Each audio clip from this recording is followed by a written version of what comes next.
Suatu ketika, kerajaan Jenggala diserang oleh musuh. Ketika perang semakin sengit, permaisuri raja yang bernama Putri Dewi Sekartaji melarikan diri dan bersembunyi ke sebuah desa yang jauh dari Jenggala. Untuk menjaga keselamatannya, ia menyamar sebagai gadis kampung. Demi Sekartaji tinggal di tempatnya Intan.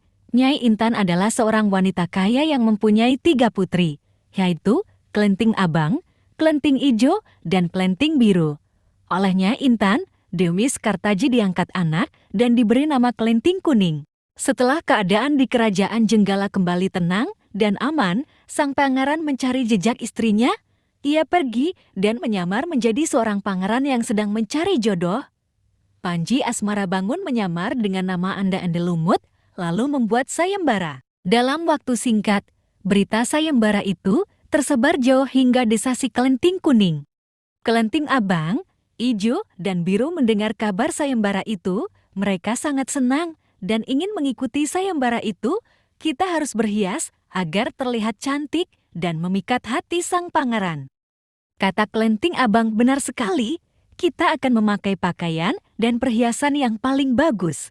Hai Kelenting Kuning, kamu tidak usah ikut sayembara ini. Kamu tidak pantas mendapatkan pangeran. Lebih baik kamu mencuci baju di sungai. Perintah Kelenting Abang sinis. Ketika Kelenting Kuning sedang mencuci di sungai, tiba-tiba seekor burung bangau datang menghampirinya. Anehnya, burung itu bisa berbicara dan kedua kakinya menggenggam sebuah cambuk. Wahai Tuan Putri, pergilah ke desa Dadapan mengikuti sayembara itu. Sana, Tuan Putri akan bertemu dengan Panji Asmarabangun. Bawalah cambuk ini, siapa tahu nanti dibutuhkan, ujar sang bangau sambil meletakkan cambuk itu di atas batu. Burung bangau itu lalu terbang ke angkasa dan menghilang sebelum Kelenting Kuning menjawabnya. Kemudian Kelenting Kuning kembali ke rumah dan berangkat menuju desa Dadapan. Sementara itu, di tepi sungai Bengawan Solo, ketiga saudara dan ibu angkatnya bingung karena harus menyeberangi sungai, tetapi tak ada perahu. Bagaimana cara kita menyeberang, Bu? Tanya Kelenting Ijo dan saudarinya. Lalu, mereka melihat seekor kepiting raksasa. Kepiting itu adalah Yuyu Kangkang, utusan Anda Andelumut. Dia diutus untuk menguji para peserta sayembara yang melewati sungai tersebut. Hai kepiting raksasa, maukah kamu membantu kami menyeberang sungai? Pinta Kelenting Abang. Yuyu Kangkang tertawa lebar. Hahaha. Aku akan membantu kalian, tetapi ada syaratnya. Kata dia, apapun syaratmu, kami bersedia. Yang penting, kami bisa menyeberang. Jawab Kelenting Abang. Kalian harus menciumku, kata Yuyu Kangkang, dan mereka pun bersedia memenuhi syarat si Yuyu Kangkang. Kelenting Kuning tiba di pinggir sungai. Yuyu Kangkang mengajukan syarat yang sama, tetapi Kelenting Kuning menolak. Dia tidak ingin mengkhianati suaminya. Berkali-kali Kelenting Kuning memohon, tetapi Yuyu Kangkang tetap menolak.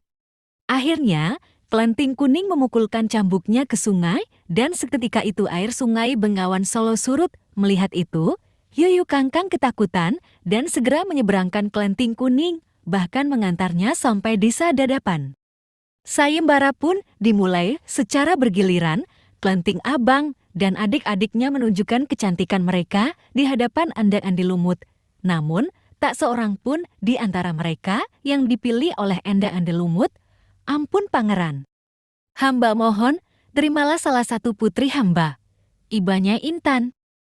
Anda Andelumut menjawab, wahai Nyai Intan, ketahuilah, aku tidak bisa memilih seorang pun putrimu, karena mereka telah mencium si Yuyu Kangkang.